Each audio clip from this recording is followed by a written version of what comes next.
coming in. So let me just briefly reintroduce our keynote speaker, Dr. Justin Shewell. Thank you for being here today. And the title of his presentation is 10 Strategies to Improve Your Online Teaching. So I'll turn it over to Dr. Shewell now. Thank you. Thank you. Can you hear me? Perfect. It's good to be here. I'm really looking forward to next year's convention in Pittsburgh. Hopefully I'll be able to meet some of you guys there in person. But for now, this will work. Thank you for inviting me. It's an honor. She mentioned already the title of my talk. I'd like to start out by giving you a little bit of background and context into my my TESOL experience and my experience with technology, so you'll understand where I'm coming from. So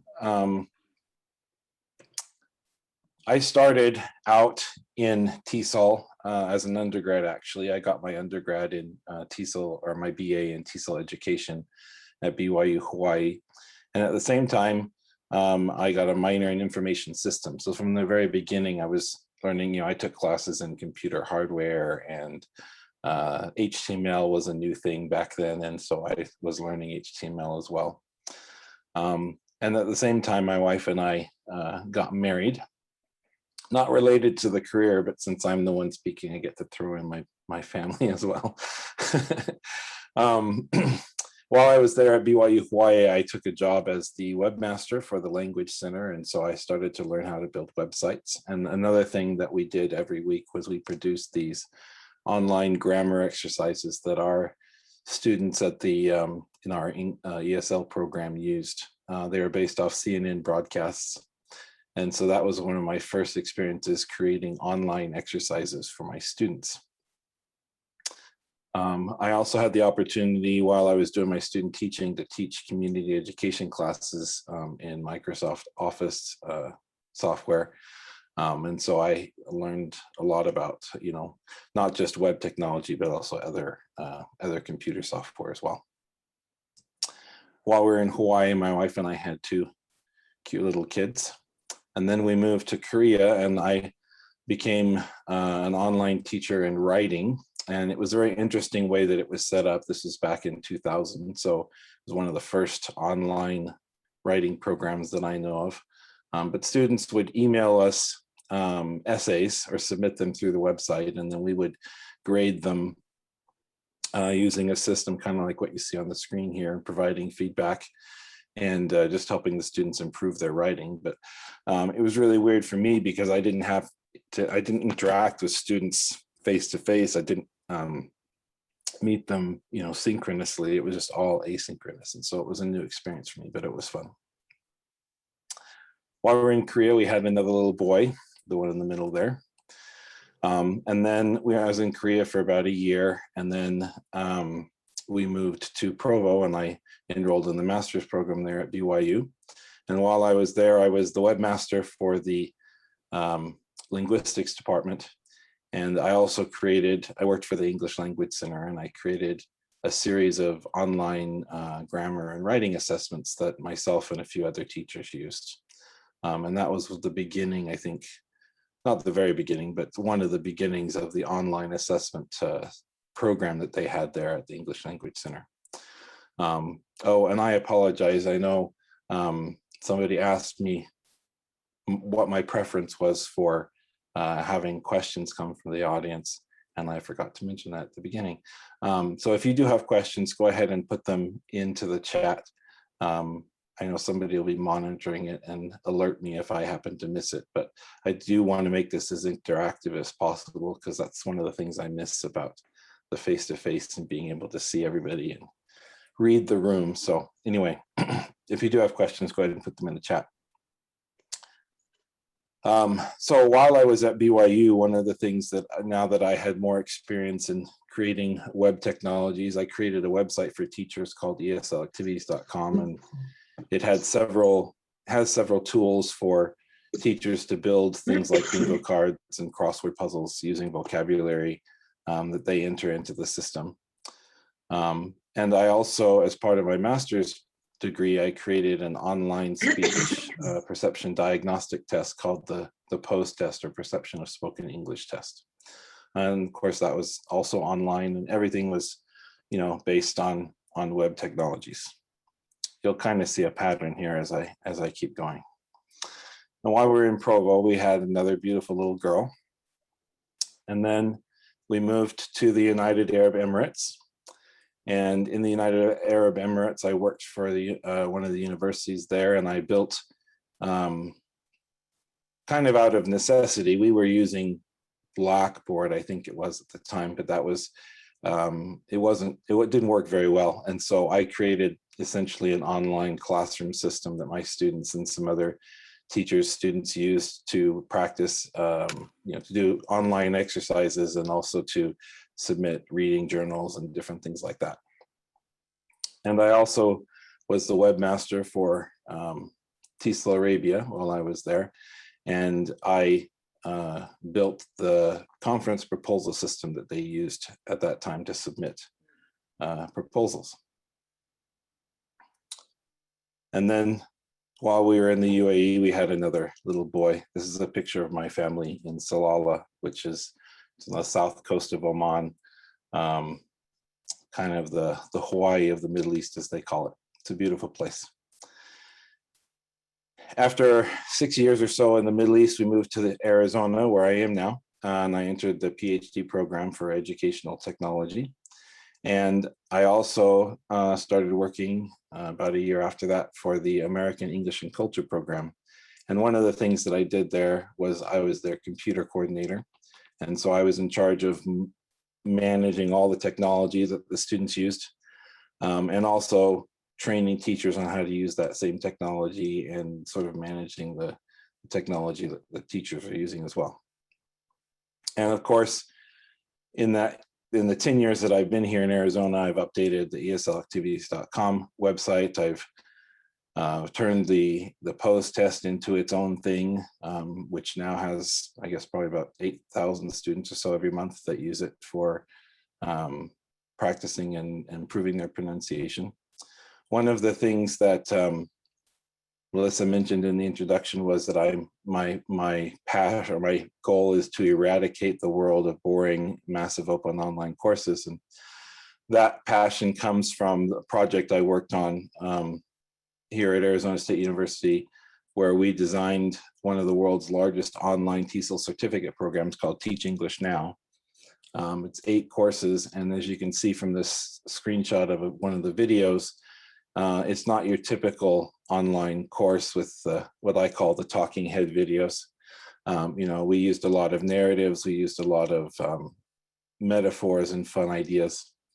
And I'll talk a little bit more later about how to make your videos engaging for your students based on some of the things that I've learned from that experience. But I'm the guy behind Ron Burgundy. I was the guy behind the camera, the director and the producer most of the time. And so I produced about 300 videos that were used in those 8 courses. And of course, during that time, my family grew up. And the son that's sitting there in the middle, he's just finishing his freshman year at the University of New Mexico, where he plays football. I also was given an opportunity to write a couple of books about teaching online. And so, as you can see, I've got a lot of experience of doing things online, building things online, teaching teachers how to do things online. And then in March of 2020, we left for spring break, and we got an email probably about the Wednesday of that week saying that, when students came back from their spring break, that we were going to be teaching remotely and everything was going to be online. And this is kind of what my experience was with that. I had great plans, and then I thought, okay, I can do this. I know about online technologies. And at the end of that semester in May, I think what my students actually got out of those last couple of months of the semester is probably about that stick drawing of the horse's foot there where it says actual teaching. And I didn't even have to deal with a lot of the things that, K-12 teachers were dealing with, for example, where I was teaching young learners or learners who didn't have access to technology and all these other things. I didn't have to deal with a lot of the strange admin requests. And, I had to be flexible, but not nearly as flexible as my kids' teachers had to be. So it was a really, really shocking experience. And I'm sure you've all had a very similar experience. And so kind of my goal in sharing all this is to help you understand where I'm coming from, but also to bring up the point that despite all my technology, I still struggled with the online teaching thing. And so hopefully some of the things that I'm sharing today are things that I've learned. Hopefully they'll help you. And as we're at least here in Arizona, I'm not sure what it's like over there in Pennsylvania, but in Arizona, we're talking about moving things back in person. ASU is going to be back in person in the fall, and my kids have been back in school, but things are sort of returning to normal now that people are getting vaccinated. And so I'd like to also bring up some of the things that we've learned about the online world that hopefully can also transfer into what you do in the classroom in person. If that's a situation that you're dealing with.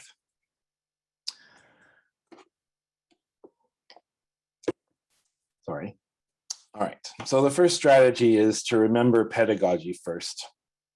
I talk with a lot of teachers around the world, and I remember I was doing something in Saudi Arabia, and I asked the director of the workshop there, what do your teachers need? What are some things that you want me to talk about? And he's like, oh, I really want you to show them how to use some great websites, some online websites that they can use for teaching.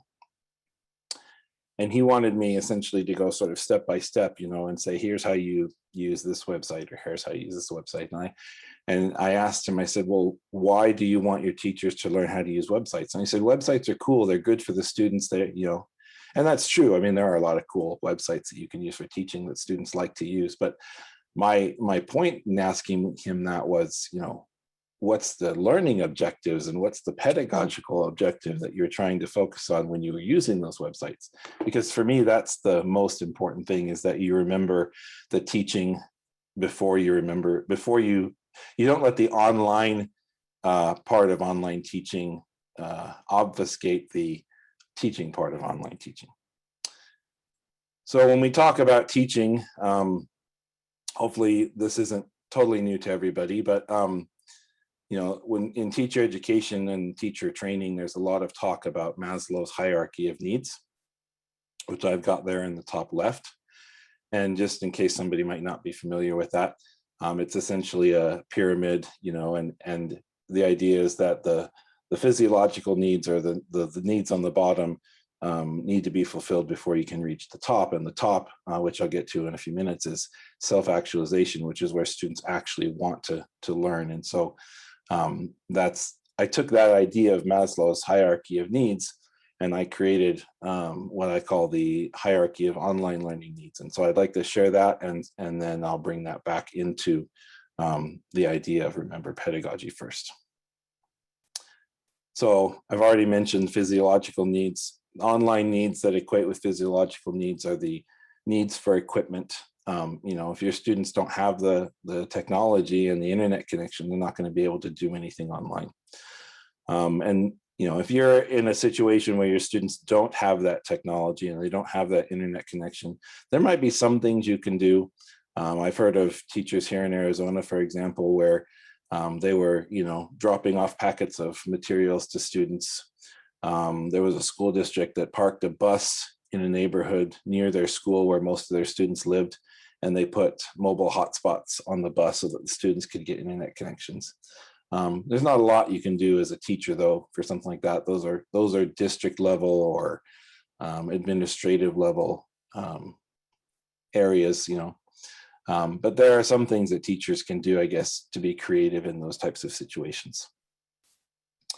The next level is safety needs, personal security, having health, etc. And I equate that in online learning to the need for a quiet and calm environment. I had a student at ASU who never turned on his camera. And, I didn't really want to force it, but I was always kind of curious. And then in one of my office hours, I asked him, I said, you never turn on your camera, and I'm just curious, is there something that I can help with, or, I'd really like to see you and get to know you better, et cetera. And he turned on his camera for me, and he was in the bathroom. And he said, this is the only place I can go in the house that I don't get distracted and have people interrupting me. And so I usually don't turn on my camera because I don't want people to see that I'm sitting in the bathroom. And that was kind of an eye opener for me, because I hadn't considered that, right? But if students don't have that environment, they're not going to be able to focus on what you're asking them to do. And I know when my kids started doing everything online, that was one of the first things. We had to move everything out of a bedroom, the spare bedroom, and set up a table and a desk. And so the kids were all in there doing their homework, and we could kind of cordon off that part of the house and keep the noise down, et cetera, while they were doing their school. Maslow's third level is love and belonging and that sense of connection. And I equate that in online learning to the need for community and interaction. And this is actually something that happens really naturally, I guess, in face-to-face learning. Students are interacting with each other before and after class, in the hallways, teachers are chatting with students. It's really easy to have that community and that connection. But in online learning, it's often very isolating.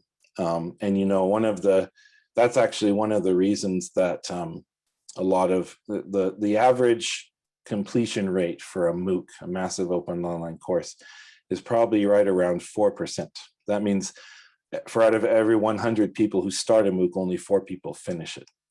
And one of the reasons for that, besides that most of them are boring, is the fact that they're very isolating. You're doing everything by yourself. You're not connected with anybody. And in our Teach English Now courses, we actually have an average completion rate of about 25%, which for MOOCs is really good. And one of the reasons I think that we have such a good completion rate is the fact that not only are our courses fun and engaging, but we also have a great sense of community. We have over 300,000 learners now that have gone through the course, and there are very, very active Facebook groups and where people are interacting outside of the course. We haven't had it in the past couple of years, but we have a conference. I think we got up to our second or third one before the pandemic hit, where learners from the course would submit proposals, and then they'd come to Arizona and they get to meet face to face, and we would broadcast some of that online as well. So there's a really strong sense of community. People go through the course together in cohorts, and I've heard stories of Teach English Now learners meeting people from other parts of the world, and then actually meeting them somewhere else, flying to their country, or just becoming friends. And so that's just something that's really cool to me. But that community and interaction is something that's really, really important to help keep students engaged and motivated. The fourth level is esteem. And this is where students will learn to respect themselves and others. They'll learn to recognize their strengths, etc. And in online learning, I equate that to self-reliance, because online learners have to be self-reliant. There's nobody else around them to, kickstart them into doing their homework. The teacher's not there to stare at them if they're not on task, etc. So they have to be autonomous. They have to be able to do things on their own. They have to have that support system around them. If they have a technology issue, how do they resolve it, et cetera. Those are things that that students need to have if they're going to be successful. And that last level I mentioned earlier is self-actualization. And so in terms of Maslow's hierarchy of needs, this is where learning actually takes place. This is where the students actually desire to get better and want to learn because they want to improve themselves. And if they don't have any of those other needs, if they don't have food, they're not going to be focused on learning. They're going to be focused on fulfilling that physiological need. Well, in online learning, I equate that to the need for creativity. And what I mean by that is, at least in my experience, a lot of the online learning I saw before the pandemic was a lot of that individual practice. Students are going online and doing a Quizlet, they're going online and doing grammar practice or whatever it is. But all of the fun and creative projects and assignments, those were all happening in the classroom because that's where the teacher was, and that's where it was easier to facilitate those things. But if for the last year, if you haven't been doing any of those projects and those more hands-on production types of assignments, then your students really haven't been getting that full online learning experience. And so they won't have that desire to become the most that they can be if they don't have that creativity in their classroom. So now connecting all of that to remember pedagogy first. As you can see, these two hierarchies are very, very related. And so one of the key points that I wanted to bring up is, in my mind, a lot of teachers are afraid of, or maybe they were afraid of online learning or online teaching before the pandemic started because they were afraid of the online part. But most teachers I know are good teachers, and so if you just remember that you're a good teacher and that that you know pedagogy, then I think no matter what situation you're teaching in, you'll do well. Strategy number 2 is to remember that remote teaching is not online learning. And I'll give you a story to explain this a little bit. So I can't remember the year now. I think it was probably 2016 or 17. They had the Coursera conference at ASU. And Coursera is a huge, massive open online course platform. It's where our Teach English Now courses are. And so at that Coursera conference, I was attending one of the sessions that was being conducted by a friend of mine, Dr. Barb Oakley. And I said before, our courses have about 300,000 learners. Hers is the largest MOOC in the world, and it has over 3 million learners now, I think. So she dwarfs mine. Anyway, she was giving this presentation, and one of her friends, who was a Dutch MOOC producer, told a story about, he was talking with one of his students, and he was giving he was sort of using this as a metaphor. He said, I was talking to one of my students, and the student just totally turned his back on me and walked away in the middle of my lecture. And then he explained, he's like, that's not what really happened, but the student did turn off my video because my video was boring. And it kind of drove home the point that in online learning, if the students get bored or the students don't want to pay attention, they don't have to, they just turn you off, right? And so you have much less control, I think, over how much the students learn. Students are distracted much more easily. And so there's this stronger need to be much more engaging, which is hard for a lot of people. If you're like me, I love teaching. I mean, the reason I got into teaching is because I love being with students. I love looking at their faces and reading the room. And when I see all the lights and their eyes light up because they've understood something I just taught them, to me, that's motivating. And I don't, that's a lot harder to do when you can't see your students or when you're not there in the room with them. So strategy number 3 is to use a revised flipped classroom model. So one of the things that I think a lot of you have probably been dealing with this last year is what people are calling Zoom fatigue. And, in the beginning, a lot of teachers are taking everything that they were doing online and they were trying to do the same thing with their Zoom classes. And that probably, at least in my experience, wasn't working very well. And part of the reason is that because you've changed the context. It's like taking everything you planned for an elementary school classroom and then trying to go and teach high school with it. You've got to do things differently because now you're doing it, remotely. And so one of the things that you can do differently is to use a flipped classroom model. But I'll get to the revised part in just a second. But this is a typical illustration of a flipped classroom model where students are doing something outside of the class to prepare for class, to prepare for activities. And then in class, they're doing those activities and they're getting that feedback from either other students or from the teachers. And then they might do something after class as well, where they're, working on something, working on a project, or they're extending their understanding and their learning.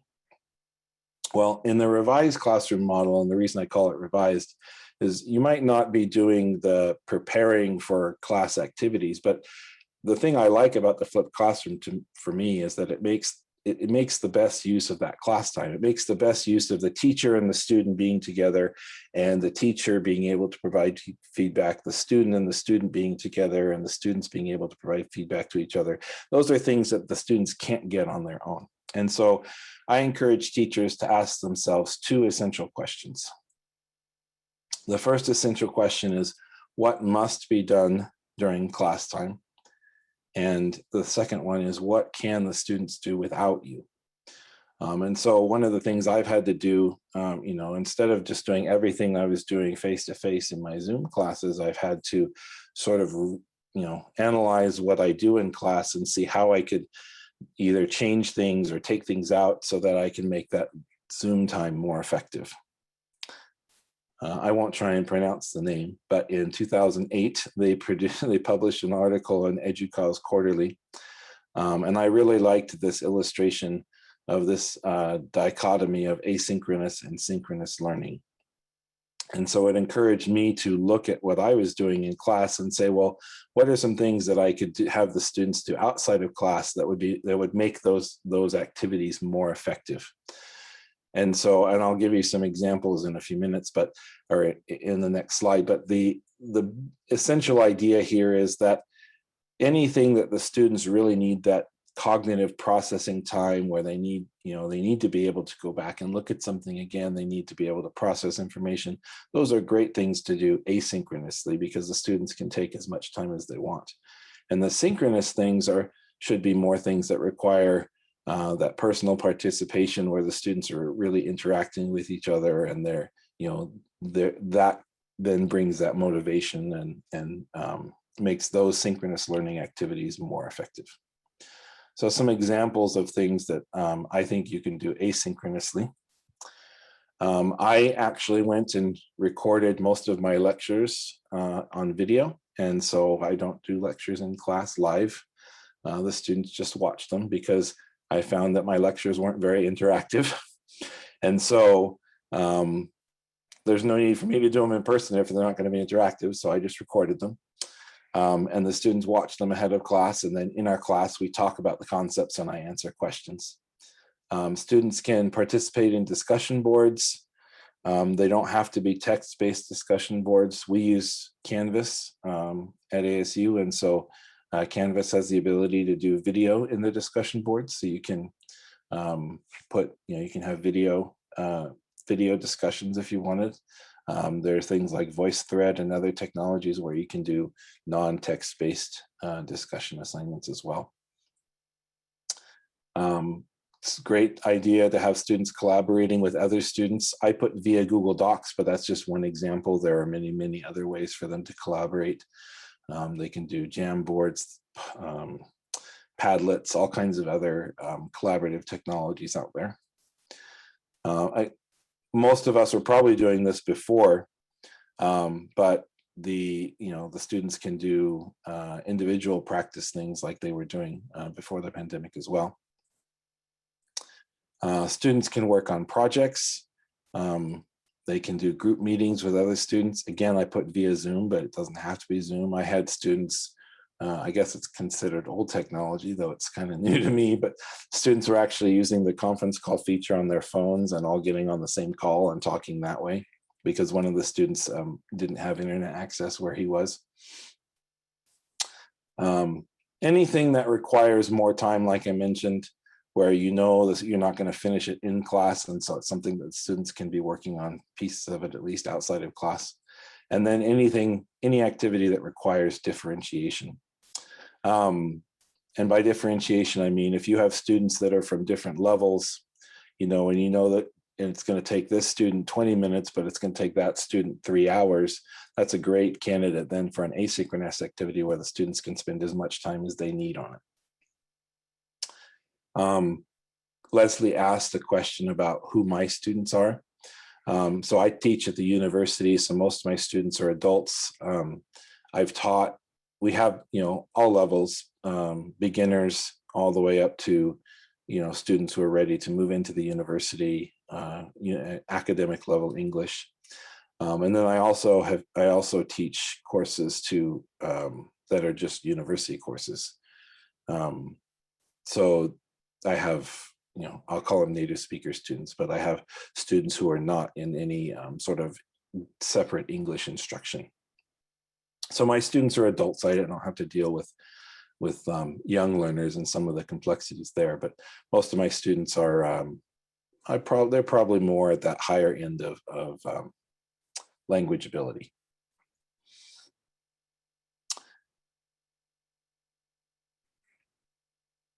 Oh, and kind of a follow-up to question from Leslie then is, what if the students come to class unprepared? I'll actually get to that in just a few minutes. So since I talked about video as being, and video is probably one of the most common asynchronous activities, whether you're having students watch a video that you found or you're having them watch a video that you recorded, I'd like to give some tips for creating effective videos. So one of the things that's come out both in my experience and in the research is you want to keep your videos short. I call them digestible. There was a research study done, it's getting old now, it's been probably about 10 years, but where they looked at thousands of users on edX, which is another MOOC platform, and they were able to track when the students started watching a video, when they stopped watching a video, if they paused for a long time, etc. And through their data analysis, they kind of determined that video length sweet spot, which is about 5 to 10 minutes. After 10 minutes, most of the time students started to drop off, and it just gets disengaging, I guess. There's some leeway there if you're dealing with university students and it's a required video for their course, they'll probably stick with it a little bit longer. If you're dealing with young learners, you might not even get to 3 minutes, let alone 5 minutes, but generally around 5 to 10 minutes is that sweet spot that we're looking for. Another part of that digestibility of video is you want to make sure that you're only focusing on one major concept or idea. And that means that you might have to break up a lecture or something that you might do in one class session into several smaller videos if you need to.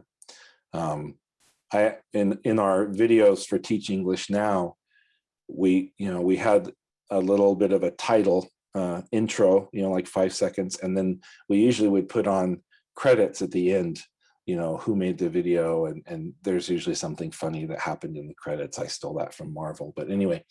And so I remember I was producing a couple of videos where the outro and the intro, as we call them, were longer than the video itself, because the video itself was only like a minute long. And so, or less, maybe even 30 seconds. And so there were a couple of times where I was like, do I really need to make this video? It's only 30 seconds long. But the feedback I got from the students was, yeah, that video, it was fun. They watched it. It was fine. They liked that it was only 30 seconds long. And that's all I needed for the content that was in that video. So that's all the length that it had to be. So don't be afraid to make your videos shorter and to focus only on that one major concept or idea. It just adds to the digestibility of the video. Another important tip is to talk to your students, not at them. And by that, I mean to use things like warn language and personal pronouns. My colleague, Dr. Shane Dixon, he's the guy on camera in most of our videos for Teach English Now. We were together at a TESOL conference in, I forget, I think it was Atlanta. It might have been the one before Atlanta. Anyway, we were walking together in the exhibition hall, and this woman comes running up to us and she just shouts out, "Dr. Shane!" And we were both really surprised because I didn't know who she was and Shane didn't know who she was. And after she hugged Shane, and then we got to talking, she told us that she was one of our Teach English Now learners. And after watching about 150 hours worth of video of Shane in it, she felt like she knew him personally and he was her friend because of how warm and engaging he was in the videos. And if you've ever met Shane, that's just kind of the person that he is, but that idea that just by watching him on video, she felt like he was his friend, that's something that I think really helps to keep the videos engaging. And so that's something that we encourage. Of course, you want to make your videos interesting and reduce text as much. I mentioned that we use narratives in Teach English Now, and you don't have to go to this extreme, but I have taken my friend, Dr. Shane Dixon, dressed him up in blue body paint, and then in post-production, taken away his legs and made him look like a genie so that we can tell the story of Aladdin and use that as a metaphor for teaching how to teach writing. And I remember he told me he walked around for days with blue paint in his ears because he couldn't get it out. So you don't have to go to that extreme, but the idea that you want to make things interesting and fun and engaging. We have a term in Teach English Now that we call MUD, which is an acronym: memorable, usable, and durable. And so we talk about making things sticky like mud. And so that's one of the things that can help make your videos better. You also want to make sure that you're keeping your videos relevant. And by relevant, I mean that you want to make sure that the students are, that it helps them do something, it helps them solve a problem. You know, they're watching this video because it has instructions on a project they're doing, or it has answers to a homework question that everybody couldn't figure out, or whatever it is, but you want, it needs to help them in some way. And then the last thing is you want to make sure that you're holding students accountable for those videos, for the content of those videos. So you don't have to track, did they press play, did they watch it all the way to the end, but you should have some way, whether it's, you know, a short little quiz, or you're discussing it the next day, or you're, you know, or because they need this video to help them do a project, so they have to watch the video, or their project won't be as good as it could be, et cetera. There's got to be some way to hold them accountable. And this kind of goes back to Leslie's question about what do you do if your students are unprepared? In my experience, if I'm holding my students accountable for doing the asynchronous stuff, then, you know, they'll do it because they'll figure out that they have to. I had a professor in college, and you know, college students are known for not reading the textbook. And I will admit, I can't believe I'm doing this publicly, but I'll admit I hardly read any of the textbooks in my master's and my PhD programs. I mean, I read some of them, but in one class I had no choice, because we would read, the teacher would ask us to read the chapter, and then the first thing we did in class was we would spend 20 minutes discussing the concept of the chapter. And if I didn't have anything good to say, then I not only did I lose points, but I looked like a fool. And so I had to, you know, I had to read the chapter. And so it showed if I didn't. I do want to make sure that I'm saving time for questions. So I'm going to go through, I want to make sure I get to all the strategies. So I'll go through a little bit faster, try not to tell so many stories, I guess. So synchronous activities, things that you can do in your synchronous classes. Live discussions, obviously. I do a lot of Q&A sessions. I'll talk about that in a few minutes, or a few seconds, hopefully. I do a lot of quick formative assessments, things where I'm checking understanding, playing games, you know, making sure that the students understand what's going on. I just mentioned that. Anything that requires that immediate feedback, because that's something the students can't do on their own, right? They can't see that the other student they're talking with is confused when they're doing asynchronous activities. So the idea of getting students interacting with each other, of getting that feedback from other students, of getting that feedback from teachers, that's really important. Building community, as I mentioned, you have to work that in when you're doing online learning. And there are ways to do community activities asynchronously as well, but it's a lot easier to do synchronously. And then the idea of providing student support also. So when I mentioned Q&A sessions or question and answer sessions, I've actually moved a lot of my online lessons, you know, activities. I'm not doing anything as a class anymore. I'll either have students sign up for time slots, and during those time slots, I'm checking their progress, I'm answering their questions, I'm giving them that feedback that they need.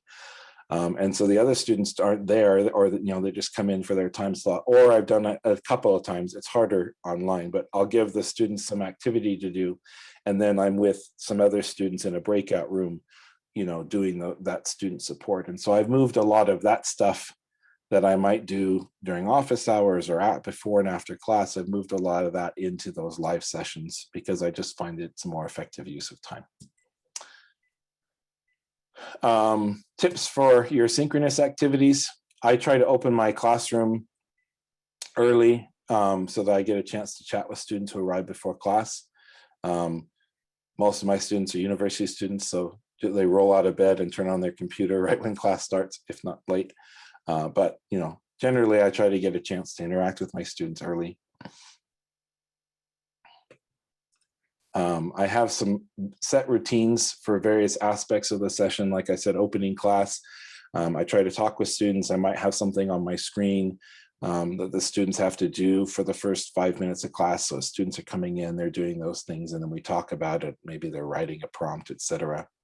I'm getting something. Well, I use breakout rooms a lot. And if you, I haven't used the free version of Zoom, so I'm not sure if it comes with breakout rooms, but even if you don't have breakout rooms in Zoom, one of the things I've done is I've used students' Zoom accounts. And so, the students will give us the links for their Zoom accounts. And so I'll say, you four, you're going into this room, and you four, you're going into this room. And so I'll have them go into individual Zoom accounts. Or they just don't do it in Zoom at all. And I say, okay, we're going to break 20 minutes. You guys are going to get on Google Meet or WhatsApp or however you're going to do it. You do your thing, you come back in 20 minutes, and then we talk about what you did. And I have students who don't do it and students who just take a 20-minute break, but that shows when they come back. And so again, if you're holding them accountable, they'll get the idea that they have to do it eventually. It does take some training, even with university level students, to get them to understand what they need to do. I already mentioned this before, but make sure you work in the time for building community. Use live polling. I use Socrative, which is a great way to check understanding. I'll talk about this one a little bit later, but I always have students do something. That's how I log attendance. And I also record all my synchronous sessions so that the students, because I often have students, even my non-ESL students who, they find that they go back and they'll watch the video again if there's something that they missed, or they feel they don't have to worry about taking notes during the class, they can do it later. If there's if I am doing some type of a lecture or something. So recording those synchronous sessions has really helped. So along with recording those sessions, one of the things you want to do, make sure that you're doing, is being aware of your camera. You've probably seen this video, or this, it was a meme for a long time, of this BBC announcer whose kids came running the room when he was on national TV, international TV. And I had, when we first started teaching, my computer and my desk faced the room and I was facing the wall, and my office is near a bathroom. So the first couple of weeks of the pandemic, my son walks out of the shower in a towel right behind me when I'm teaching, and I didn't see him because I wasn't paying attention, and then it took about 10 seconds before he realized that I was teaching, and I realized that he was in a towel. And it's a funny story now, but it was kind of embarrassing back then. So the next day I moved my desk around, so now I'm facing the room and everything is facing the wall. You can see I've got my mat behind me. That has solved a lot of problems. So be aware of your camera, what your camera shows. This picture here is actually from a weather studio, like they do the weather on TV. But you can see on the floor, he's got an area marked out where he has to, if he walks outside of that area, that means he's off camera, right? And so I've done things like mark the floor in my classroom with tape. So I know at ASU, we did what's called sync. And so in my classroom, I have cameras, and some students are interacting via Zoom. Some students are there in person. And so if I know where I can walk and where I can go if I need to go off camera, etc. I've talked a little bit about routines. So I'll go through this a little quickly. But if you have large classes, it might take some time to train your students again, but you want to make sure that you're getting things set up so that when you say, hey, we're going into breakout rooms, or we're getting into groups, or when the students arrive in class, they know what to do because they've been told what to do, they've practiced it, they've trained, it's a routine, right? And those just really help with classroom management. And the larger your classes, the more you're going to need those things. You want to make sure you have routines for starting and ending class, breaking out into groups, etc. If your students are younger, you might even have to train them on things like, how do they know when to ask questions? How are you going to take attendance? Things like that. So just preparing the students for those things. Strategy number 6 is think remote first. Like I said, I had in-person and remote students. And so when you're thinking about equity in the classroom, your remote students are at much more of a disadvantage than your in-person students are. As you move back into the classroom, this might be the case for you. Or you might have students who are coming back into the classroom after a year of being online, and so there's huge learning gaps. And so this idea of equity is really important. So you want to make sure that you're responding to students equitably, making sure that you're answering questions from those remote students as much as the in-person students. I had one quick story. I was teaching and I had only one student in the class and everybody else was on Zoom. And it was the most awkward situation because I essentially stared at that student the whole time because I needed that in-person connection. And he didn't have any questions. And I was like waiting for online students to ask questions. And that whole idea of the awkward silence and teacher talk and all that kind of stuff, it was just really, it was really hard, but I got used to it. And the elephant in the room, as I say, is those remote students. Again, they don't know what's going on in the classroom as easily. So, I wouldn't want to cut off a remote student if he interrupted me while I was talking, just because he couldn't tell, couldn't see those cues, etc. So you want to make sure that you give those remote students the right of way. Strategy number 7, is to use digital access whenever possible. Just really quickly, I was using the whiteboard a lot and realized it didn't show up in the video. So I started using the online whiteboard, and it made it a lot easier for the students to see what was going on remotely. And so now I don't even use the whiteboard in my classroom. I just use the whiteboard on the computer and do everything that way. And so, if you don't have a whiteboard, digital whiteboard, you can use a screencasting technology and then just draw on your screen in PowerPoint or Word or whatever, if you need something like that. I talked a little bit about taking attendance, but I use Socrative. This is just a screenshot of the Socrative screen. I give my students what's called an exit ticket. So they have to answer a couple of questions about what we did in class. And then they fill out the form, and Socrative saves all their answers for me, and I can easily see who attended. And so I do something like that every day, and that's how I don't have to spend time taking attendance. And it gives me timestamps of when they finished it. So I know if they didn't finish it during class, but after class, etc. Using your team, strategy number 9. So you might ask, well, who's your team? There are lots of people on your team, and probably the first group of people are going to be those fellow teachers. You're going to have some people in your school, your institution, in your group that are those early adopters, and they sort of adapted pretty well. I'm one of the early adopters, and so I'm the one that usually people come to and ask technology questions where I work. And so those are people that are could be on your team. You're going to have teachers who are more experienced, and so they've, it doesn't matter, they could be asked to teach monkeys and they could do it. They could be asked to teach, college professors, and they could do it because that's just who they are. They're experienced. So they're going to have some ideas for you as well. You're going to have some younger teachers who might especially be able to help you with some of the more prevalent technology that your students might use, etc. I do a lot of collaborative teaching, or I try to, and so they can be on your team as well. And then, of course, you have your communities of practice. So if you're a member of PennTESOL or a member of TESOL International, there are lots of the interest sections, for example, lots of ways that you can connect with other teachers in order to get ideas and share ideas of your own. You'll have your support staff, like instructional designers, technology support staff. It's really important that you know who to contact when you have tech questions. It's also really important that you know who to contact when your students have tech questions, because they might not know who to contact. I will share the slides with Melissa, then she can share them out. Yes. Parents are also part of your team. I thought this meme was kind of funny because, parents had to learn just as much as students did. So, but parents are the ones that are going to be providing that support if your students aren't in the classroom, right? It's probably the parents, or if your students are older, university students, it might be a roommate or somebody else, but they need to know who they can go to. And so as a teacher, you might have to ask them to think about who can they go to if they have a computer question, who can they go to if they, need help, right? And sort of help them build their team around them.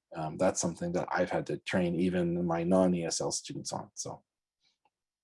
And then of course, students can also be on your team. Students might already understand the Zoom technology or Snapchat technology. I don't use Snapchat in class. I probably never will, but Snapchat is a common technology that students use, and there might be a way for you to, to use that in your classroom and get that get that help from your students, sorry. I will heavily rely on my students to tell me when there's a problem with the technology, if my audio is not working, if the video cut out, etc. I have alternate ways for my students to contact me. I set up a Google Voice number. It doesn't go to any of my phones, but I get emails when they text me. And so then I can respond right there in my email, and it just makes things a lot easier. They can leave me a voice message if they want. I'm not heavy on social media use, but I try not to mix my personal social media with my students, but I might set up a Facebook account or a page for my class, for example. And then of course, students could call a number if they needed to, if there were problems with the technology. And then the last strategy, and I know there was a couple of questions and I'll get to those, but the last strategy is that you just have to have patience in yourself and others, and understand that, like I said, I have a lot of technology experience, and I still feel like my students aren't getting the best educational experience they could be when I'm doing everything remotely. But I've learned I can't be a perfectionist, and I just have to, go with the flow sometimes. So learn as you go. And don't worry, you've got this. I thought that was a really cute picture of a hedgehog, so I had to put that in there. So anyway, Mac asked a question about the technology that I use to shoot my instructional videos. I think he was asking me.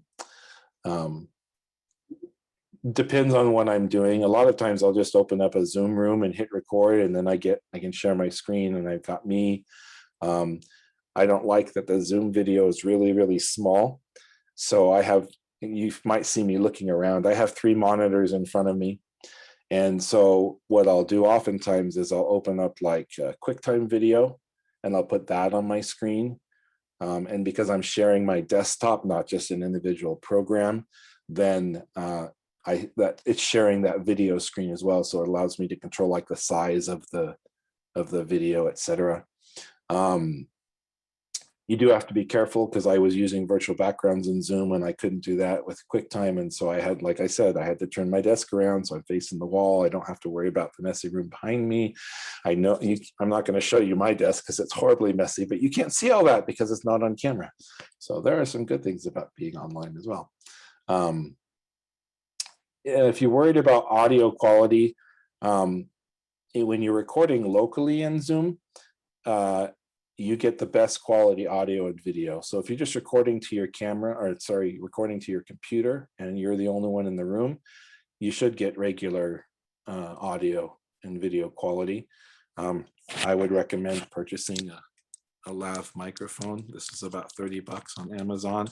It's got a cord that's about 6 feet long, and it makes it really easy to get the mic within 12 inches. Can't see it, but 12 inches of my mouth, which is the best distance for a small microphone like that. But the main thing with audio quality is you just want to be as close to your mic as you can. So my webcam right here also has a mic that I'll often use when I'm just doing meetings and stuff like that. I don't actually use YouTube to record. I do use YouTube to get videos to the students, however. And I have used Screencast-O-Matic, but most of the time, if I'm recording something, I have a Mac, so I just either use QuickTime or I'll open up Zoom and record my screen that way.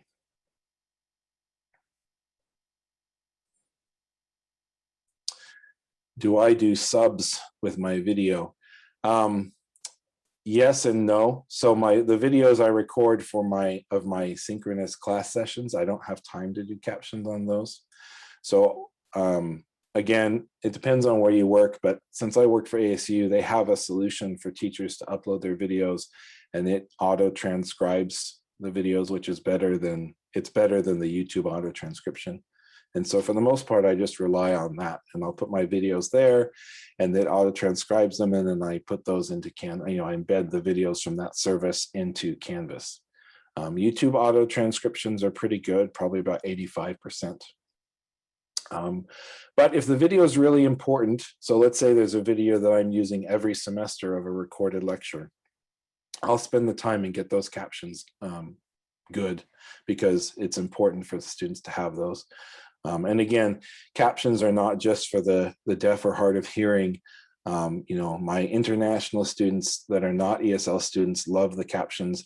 I actually, because I have 5 kids, so if my TV captions don't work, or the DVD I want to watch doesn't have captions, then I can't watch it because it's just too noisy around me. So captions are great for captions are great for everybody. So we have about 4 minutes left. Are there any other questions? Justin, this is Linda Falag. Do you teach hybrid courses ever?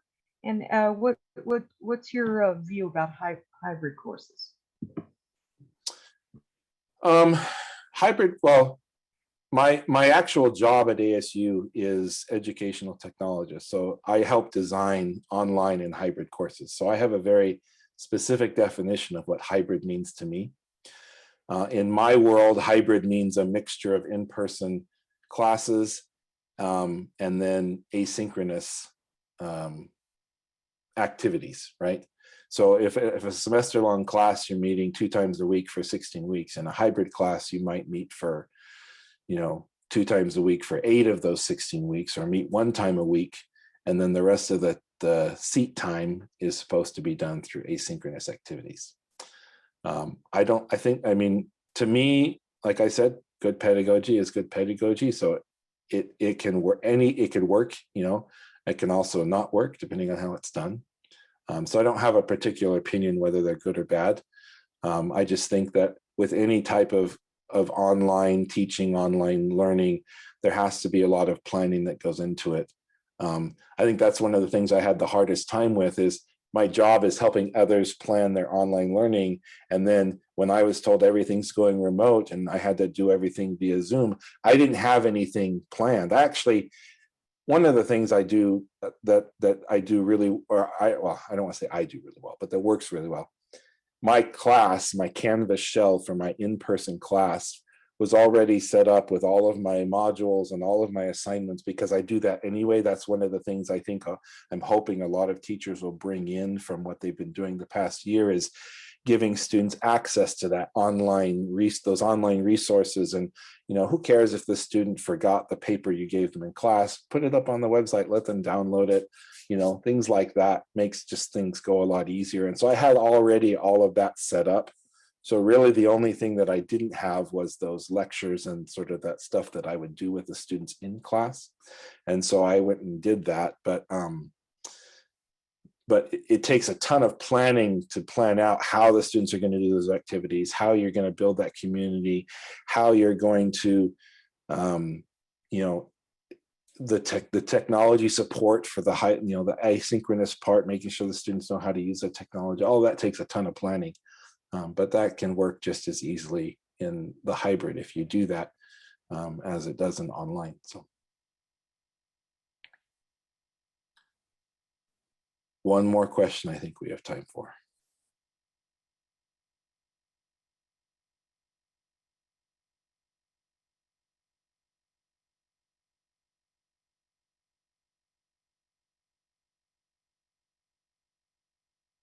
This is that awkward silence I talked about. I almost wait sometimes 2 minutes in my class to make sure the students don't have questions.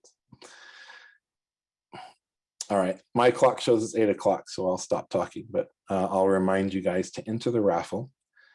by filling out that survey and emailing any questions you have to Pennsylvania TESOLeast@gmail.com. Thank you. Thank you, Justin. That was a wonderful presentation. So thank you again. We're happy to have you. And yes, as